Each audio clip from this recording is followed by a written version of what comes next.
Comment l'ennemi va-t-il être défait? Son action va-t-elle être atténuée et va-t-il être privé de son pouvoir? Sur le même principe que celui que l'on voit dans la vie du Seigneur Jésus, à savoir en continuant de vivre par le Père, nous devons nous-mêmes, de même, continuer de vivre de Christ qui habite en nous. Notre attitude doit être continuellement celle d'un cœur tourné vers le Seigneur. Seigneur, en moi, tu es différent de ce que je suis. Tu n'es pas ce que je suis. Tu es différent de cette disposition, de ce sentiment, de cette absence de sentiment. Tu es autre que toutes ces pensées, autre que ce que je suis. Je suis mort en ce qui concerne mes sentiments, mais tu es autre que cela. Tu es vivant. Je me sens triste. Tu es la lumière et tu es en moi. Ceci, c'est moi, ce n'est pas le Seigneur. Ah, si seulement vous et moi voulions apprendre assidûment, cela prendra du temps, ce sera progressif, bien sûr. Mais si nous voulions apprendre à vivre en Christ sur la base de ce qu'il est, du fait qu'il est autre chose que ce que nous sommes, nous, non pas sur la base de notre expérience de cette chose, mais le fait pur et simple qu'il est en nous, par son esprit, par sa présence. Si nous voulons apprendre assidûment à vivre sur cette base, par cette grande réalité divine, alors l'ennemi n'aura rien en nous. Il ne pourra pas avoir prise sur nous. L'ennemi veut que nous marchions selon l'homme déchu, l'ancienne création, l'homme charnel, terrestre, et non selon l'esprit qui nous a été accordé, offert à notre baptême, notre nouvelle naissance. Ce fut pour moi, pour ma part, Arnaud Joseph, une véritable transformation, transfiguration, une réforme, une guérison de même. 34 ans de bipolarité, de médicaments, d'hospitalisation. Ceci est une petite parenthèse, mais recevoir Christ et vivre par son esprit, ce n'est plus du légalisme, ce n'est plus des doctrines, des credos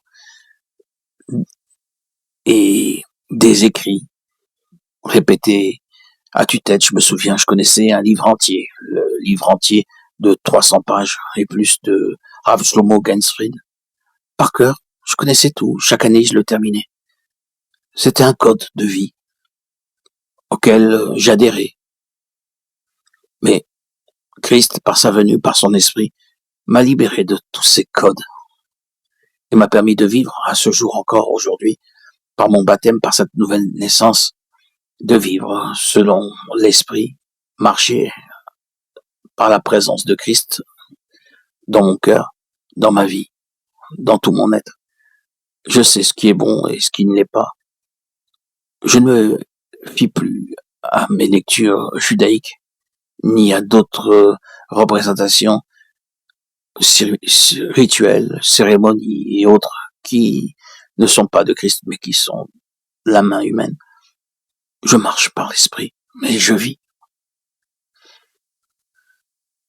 Il faut que le Seigneur puisse vivre dans quelques domaines où nous sommes. Il faut nous consulter, nous fier à notre propre compréhension, pas suivre notre propre jugement ni notre propre volonté, mais notre compréhension de ce que l'Esprit veut nous enseigner. Il faut demander au Seigneur le discernement. La voix qui nous parle demande d'être beaucoup plus entendue et pas étouffée par les distractions de ce monde.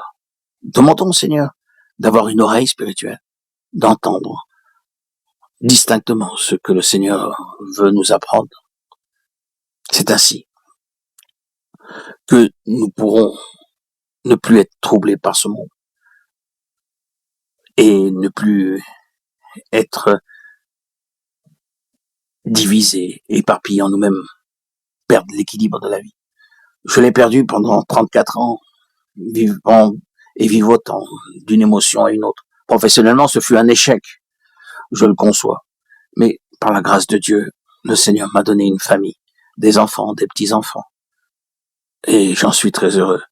C'est un cadeau, c'est une consolation. Et la plus grande des consolations, je dirais même la récompense suprême, ce fut que Dieu s'est établi en moi, que Seigneur Jésus s'est révélé à moi.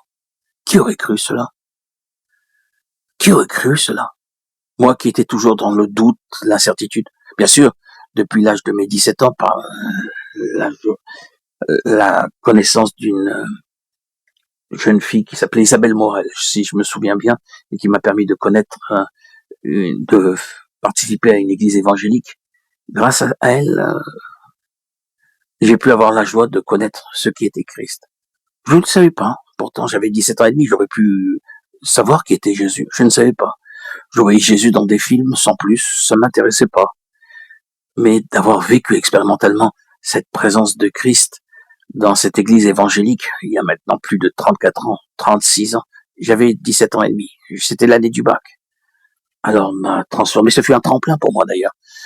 J'ai abandonné mon année du bac. J'ai renoncé au bac, aux études. Je n'étais pas pratiquement personnellement disposé à l'avoir, ce bac. Donc c'était une manière de pouvoir tourner la page avec mes études profanes et me lancer dans le spirituel. Bien sûr, étant donné que j'étais juif, de par ma naissance, je me suis intéressé au judaïsme. Je gardais dans le coin de mon cœur cette expérience merveilleuse qu'était cette église évangélique. On était en plein air, c'était merveilleux. Je ne sais pas quelle église c'était, je n'ai plus aucun contact avec cette jeune fille. 35 ans sont passés, elle est peut-être mariée, ou peut-être partie dans un autre, dans une autre sphère. Je ne sais pas. Ce qui est important de savoir, ce n'est pas qu'était l'église, mais ce qui cela a provoqué en moi. Je suis parti étudier dans l'école talmudique d'Aix-les-Bains. Après, je suis parti au centre même de Jérusalem avec les Hasidim Breslev, les Shrorim, comme on appelle, les véritables orthodoxes, habillés tout en noir.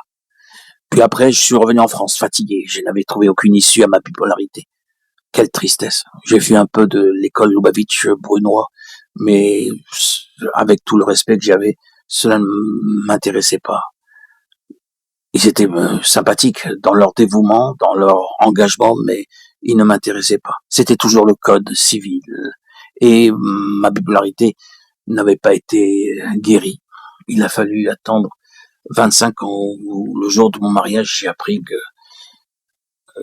je ne pouvais pas me convertir à Christ sans être catéchumène. Passé 2 ans à étudier. J'étais brisé à ce moment-là. J'ai attendu, et je restais toujours dans le doute, l'incertitude. Je trichais, je faisais le judaïsme et je lisais la Bible secrètement, l'évangile.